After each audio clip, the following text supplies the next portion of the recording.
एक सृष्टि का वर्णन। आदि में परमेश्वर ने आकाश और पृथ्वी की सृष्टि की, और पृथ्वी बेडौल और सुनसान पड़ी थी, और गहरे जल के ऊपर अंधियारा था, तथा परमेश्वर का आत्मा जल के ऊपर मंडलाता था। तब परमेश्वर ने कहा, उजियाला हो, तो उजियाला हो गया।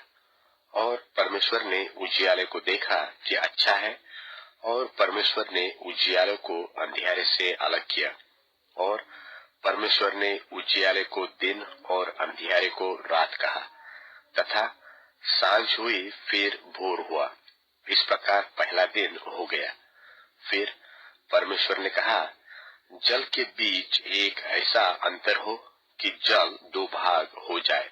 तब परमेश्वर ने एक अंतर करके उसके नीचे के जल और ऊपर के जल को अलग कर दिया, और वैसा ही हो गया। और परमेश्वर ने उस अंतर को आकाश कहा, तथा सांझ हुई और फिर भोर हुआ। इस प्रकार दूसरा दिन हो गया।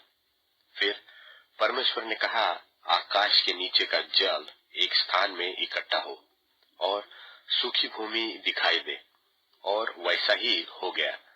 और परमेश्वर ने सूखी भूमि को पृथ्वी कहा, तथा जो जल इकट्ठा हुआ उसको उसने समुद्र कहा।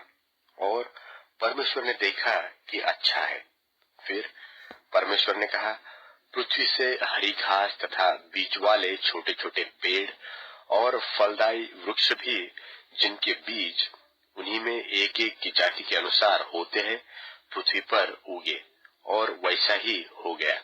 तो पृथ्वी से हरी घास और छोटे छोटे पेड़, जिनमें अपनी अपनी जाति के अनुसार बीज होता है, और फलदायी वृक्ष, जिनके बीज एक एक की जाति के अनुसार उन्हीं में होते हैं, उगे। और परमेश्वर ने देखा कि अच्छा है, तथा सांझ हुई फिर भोर हुआ। इस प्रकार तीसरा दिन हो गया।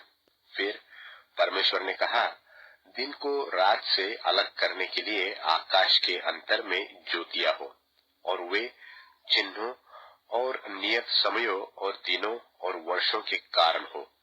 और वे ज्योतियां आकाश के अंतर में पृथ्वी पर प्रकाश देने वाली भी ठहरे, और वैसा ही हो गया। तब परमेश्वर ने दो बड़ी ज्योतियां बनाई। उनमें से बड़ी ज्योति को दिन पर प्रभुता करने के लिए, और छोटी ज्योति को रात पर प्रभुता करने के लिए बनाया, और तारागण को भी बनाया। परमेश्वर ने उनको आकाश के अंतर में इसलिए रखा कि वे पृथ्वी पर प्रकाश दे, तथा दिन और रात पर प्रभुता करे, और उजियाले को अंधियारे से अलग करे। और परमेश्वर ने देखा कि अच्छा है, तथा सांझ हुई फिर भोर हुआ। इस प्रकार चौथा दिन हो गया। फिर परमेश्वर ने कहा, जल जीवित प्राणियों से बहुत ही भर जाए, और पक्षी पृथ्वी के ऊपर आकाश के अंतर में उड़े। इसलिए परमेश्वर ने जाति जाति के बड़े बड़े जल जंतुओं की और उन सब जीवित प्राणियों की भी सृष्टि की, जो चलते फिरते हैं, जिनसे जल बहुत ही भर गया। और एक एक जाति के उड़ने वाले पक्षियों की भी सृष्टि की। और परमेश्वर ने देखा कि अच्छा है। और परमेश्वर ने यह कह के उनको आशीष दी कि फूलो, फलो और समुद्र के जल में भर जाओ, और पक्षी पृथ्वी पर बढ़े। तथा सांझ हुई फिर भोर हुआ। इस प्रकार पांचवां दिन हो गया।